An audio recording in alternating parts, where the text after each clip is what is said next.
Online जितने भी batch आप ज्वाइन कर रखे हो उससे रिलेटेड कोई भी मॉड्यूल्स आपको बाय बिल्कुल नहीं करना है। तो जितना कम करोगे, जितना उसमें बेस्ट होगे, उतना ही बेटर है। हेलो दोस्तों, तो क्या हालचाल। तो अगर आप नीट 2025 क्रैक करना चाहते हो और बुक्स और रिसोर्सेज को लेकर कंफ्यूज्ड हो कि कौन सा बुक्स पढ़ना जरूरी है, कौन सा रिसोर्स फॉलो करना है, मॉड्यूल्स करे कि नहीं करे, क्वेश्चन प्रैक्टिस कहाँ से करे, टेस्ट कहाँ से दे, या फिर PYQs के लिए कौन सा बुक्स बेटर हो सकता है, तो इस वीडियो में आपका जितने भी क्वेश्चन है, जितने भी कंफ्यूजन है, सब कुछ क्लियर होने वाला है। तो चलो वीडियो को शुरू करते हैं। तो आगे बढ़ने से पहले ही मैं आपको बता दूं, चाहे किसी भी सब्जेक्ट से रिलेटेड कोई भी बुक या फिर कोई भी रिसोर्स फॉलो करो, आपको बस एक ही रिसोर्स या फिर एक ही बुक को फॉलो करना है। अगर आप मल्टीपल रिसोर्सेज या फिर मल्टीपल बुक फॉलो करते हो तो आपका इससे टाइम भी जाएगा, पूरा कंफ्यूज भी रहोगे और कुछ समझ में भी नहीं आएगा। इसलिए आपको एक ही बुक या फिर एक ही रिसोर्स फॉलो करना है। उसमें आपको अपना मास्टर कर लेना है, हर एक पॉइंट को अच्छे से क्लियर कर लेना है। जब आप सब कुछ क्लियर कर लोगे, उसके बाद अगर टाइम बचता है देन आप जो है दूसरे रिसोर्स या फिर दूसरे बुक को फॉलो कर सकते हो। ऐसे आपको क्वेश्चन प्रैक्टिस के लिए भी करना है। कोई भी एक क्वेश्चन बैंक को अच्छे से क्लियर करना है, अपने मिस्टेक्स पे काम करना है। जब वो अच्छे से सॉल्व कर लो देन आपको नेक्स्ट क्वेश्चन बैंक करना चाहिए। सेम आपको PYQs के साथ भी करना है और टेस्ट के साथ भी करना है। तो सबसे पहले मैं स्टार्ट करता हूँ बायोलॉजी से। बायोलॉजी से रिलेटेड अगर मैं बुक की बात करूँ, NCERT के अलावा आपको कोई अदर बुक पढ़ने की जरूरत नहीं है। NCERT अगर आप लाइन बाय लाइन 5 से 6 बार अच्छे से क्लियर कर लेते हो तो इसके बाहर कोई भी क्वेश्चन नहीं आएगा। और कॉन्सेप्ट क्लियर करने के लिए आपको लेक्चर देखना होगा। बट अगर आप चाहते हो कि बायोलॉजी जल्दी कंप्लीट करो तो इसके लिए आप जो वन शॉट वीडियोस देख सकते हो हर एक चैप्टर से रिलेटेड। पहले आप एक बार NCERT रीडिंग मार लोगे, फिर वन शॉट वीडियो देखोगे तो आपका अच्छे से कॉन्सेप्ट क्लियर हो जाएगा। फिर बार बार NCERT पर होगे तो ऑटोमेटिकली आप क्वेश्चन सॉल्व कर पाओगे। लेकिन अगर आप ऐसे क्लियर नहीं होता है तो आप डिटेल लेक्चर भी देख सकते हो। बट आपको ये भी बता दूं कि आपको शॉर्ट नोट्स जरूर बनाना है क्विक रिवीजन के लिए, और एग्जाम से पहले आपको शॉर्ट नोट्स काफी ज्यादा हेल्प करेगा। उसी के साथ अगर आप फिर भी चाहते हो कि कोई अदर बुक पढ़ो, इसके लिए आप जो है बायोलॉजी हैक टाइप के बुक को ट्राई कर सकते हो। यानी कि पूरे NCERT को शॉर्ट में अच्छे से इंपॉर्टेंट टॉपिक वाइज एक्सप्लेन कर देता है। उसको पढ़ोगे तो NCERT के कोई भी इंपॉर्टेंट लाइन मिस नहीं होगा। तो उस टाइप के बुक को ट्राई कर सकते हो। बट NCERT आपको पहले 1 से 2 बार रीडिंग मार लेना, फिर इस तरह की बुक को पढ़ सकते हो। ठीक है, अब मैं बात करता हूँ क्वेश्चन प्रैक्टिस के बारे में। देखो, क्वेश्चन प्रैक्टिस के लिए बायोलॉजी से रिलेटेड कोई भी मॉड्यूल्स आपको फॉलो नहीं करना है। और उसी के साथ आपको ये भी बता दूं कि ऑनलाइन जितने भी बैच आप ज्वाइन कर रखे हो उससे रिलेटेड कोई भी मॉड्यूल्स आपको बाय बिल्कुल नहीं करना है। मॉड्यूल्स कौन से बाय कर सकते हो आगे बताता हूं।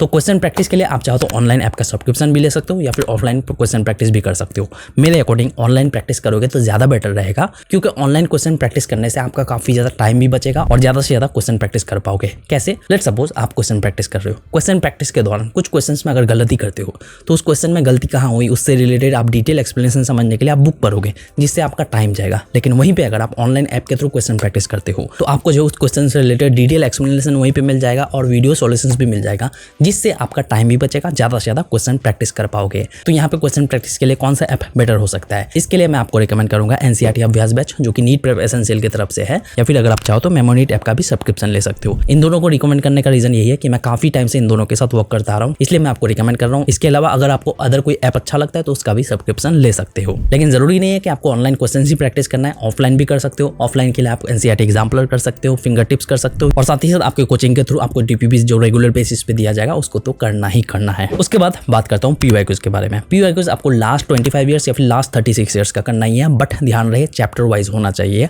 और उसी के साथ PYQ मार्क करके NCERT पढ़ोगे तो ज्यादा बेटर रहेगा, जो कि NCERT या बैच में आपको मिल जाएगा। ठीक है, तो PYQ बुक के लिए आप चाहो तो अरिहंत का बाय कर सकते हो, MTG का बाय कर सकते हो, या फिर दिशा पब्लिकेशन का बाय कर सकते हो, या फिर ओसवाल बुक्स का भी बाय कर सकते हो। इनमें से किसी का भी बाय करोगे, बट ध्यान रहे चैप्टर वाइज होना चाहिए। अब उसके बाद फाइनली बात करता हूँ टेस्ट के बारे में। टेस्ट के लिए अगर आप कोई कोचिंग ज्वाइन कर रखे हो, कोचिंग के जो शेड्यूल के अकॉर्डिंग टेस्ट होगा उसी के अकॉर्डिंग टेस्ट होगे तो ज्यादा बेटर रहेगा। लेकिन इसके अलावा भी अगर आप कोई टेस्ट अटेम्प्ट करना चाहते हो तो आप जो है मेमोनीट के टेस्ट सीरीज को ज्वाइन कर सकते हो। मेमोनीट का टेस्ट सीरीज इसलिए रिकमेंड कर रहा हूँ क्योंकि लास्ट ईयर इस टेस्ट सीरीज से 680 मार्क्स के क्वेश्चन आ चुके हैं, तो बहुत ज्यादा इंपॉर्टेंट है। लिंक मैं डिस्क्रिप्शन में प्रोवाइड कर दूंगा, जाके आप ज्वाइन कर सकते हो। अदरवाइज PW के भी कर सकते हो, अनअकैडमी के, वेदांतु के, या फिर नीट अड्डा 24/7 के, सबके बेस्ट है। बस आपको ध्यान रखना है कि एक ही टेस्ट सीरीज को फॉलो करना है, मल्टीपल टेस्ट सीरीज नहीं करना है जब तक एक टेस्ट सीरीज अच्छे से कंप्लीट नहीं कर लेते हो। अब उसके बाद बात करता हूँ फिजिक्स के बारे में।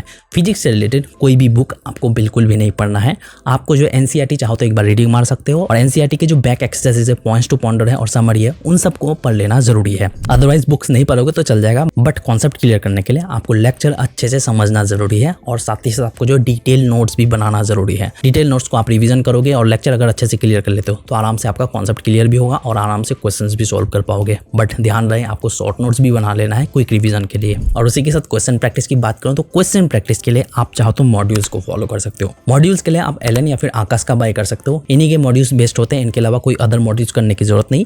या फिर अगर आप चाहते हैं NCERT एग्जाम्पलर कर सकते हो, फिंगर टिप्स कर सकते हो, या फिर ऑनलाइन ऐप का भी सब्सक्रिप्शन ले सकते हो, जो कि मैंने आपको पहले ही बता दिया। उसके बाद अगर मैं PYQs की बात करूं या फिर टेस्ट की बात करूं, पहले ही मैंने आपको रिकमेंड प्रेजेंटेशन दिया उन सब में से आप किसी का भी बुक बाय कर सकते हो और टेस्ट सीरीज के लिए उन सब में किसी का भी फॉलो कर सकते हो। उसके बाद अगर मैं केमिस्ट्री की बात करूं, केमिस्ट्री में इनऑर्गेनिक और ऑर्गेनिक के लिए एनसीईआरटी रीडिंग माना बहुत ज्यादा इंपॉर्टेंट है। लेकिन प्रॉब्लम यह है कि एनसीईआरटी पढ़ने जाओगे तो काफी ज्यादा टाइम जा सकता है, इसलिए 1 से 2 बार एनसीईआरटी रीडिंग मान लेना और उसके बाद जो है आप केमिस्ट्री हैक टाइप के बुक को ट्राई कर सकते हो, जिससे आपका टाइम भी बचेगा और एनसीईआरटी भी पढ़ लोगे। लेकिन जरूरी यह है कि आपको लेक्चर अच्छे से क्लियर करना है और डिटेल नोट्स बना लेना है। अगर आप लेक्चर और नोट्स अच्छे से कर लेते हो फिजिकल केमिस्ट्री से रिलेटेड भी, तो यहाँ पे आपका सब कुछ क्लियर हो जाएगा और आराम से क्वेश्चन सॉल्व कर सकते हो। और उसके बाद अगर मैं क्वेश्चन प्रैक्टिस की बात करूँ, क्वेश्चन प्रैक्टिस के लिए आप मॉड्यूल्स फॉलो कर सकते हो या फिर एनसीईआरटी एग्जाम्पलर या फिर फिंगर टिप्स कर सकते हो, और जो मैंने ऐप का सजेशन दिया उन सब में से किसी का भी ज्वाइन कर सकते हो। और टेस्ट के लिए और पीवाईक्यूज के लिए जो मैंने पहले आपको बताया उन्हीं में से किसी का भी ज्वाइन कर सकते हो, कोई भी बुक बाय कर सकते हो। बट ध्यान रहे कुछ भी पढ़ो आपको रिवीजन जरूर करना है। रिवीजन जो है टाइम टू टाइम आपको करते रहना है, वरना सब कुछ भूलते जाओगे। इसके लिए आपको टाइम मैनेजमेंट भी अच्छे से करना जरूरी है। तो ये कुछ बुक्स एंड रिसोर्सेज हैं जो आपको फॉलो करना है। यहाँ पे बहुत ज्यादा रिसोर्स या फिर बहुत सारे बुक को फॉलो करने की जरूरत नहीं, कंफ्यूज हो जाओगे। कम ही करो, उसमें मास्टर बन जाओ और उसमें हर एक चीज को क्लियर करो। उसमें से कोई भी चीज मिस नहीं होना चाहिए, ये बात का ध्यान में रखना है। जहां से भी क्वेश्चन है आप सोल्व कर पाओ, इस बात का ध्यान में रखना है। तो जितना कम करोगे, जितना उसमें बेस्ट होगे, उतना ही बेटर है। तो प्लानर के लिए, टाइम टेबल के लिए या फिर कौन सा टीचर बेस्ट है, कौन सा चैनल बेस्ट है, उन सब के लिए वीडियो आ जाएगा। उसके लिए चैनल को सब्सक्राइब करके रख सकते हो और भी वीडियोस मेरे चैनल पे मिल जाएगा, जाके चेकआउट कर सकते हो। तो बस मिलते हैं नेक्स्ट वीडियो के साथ।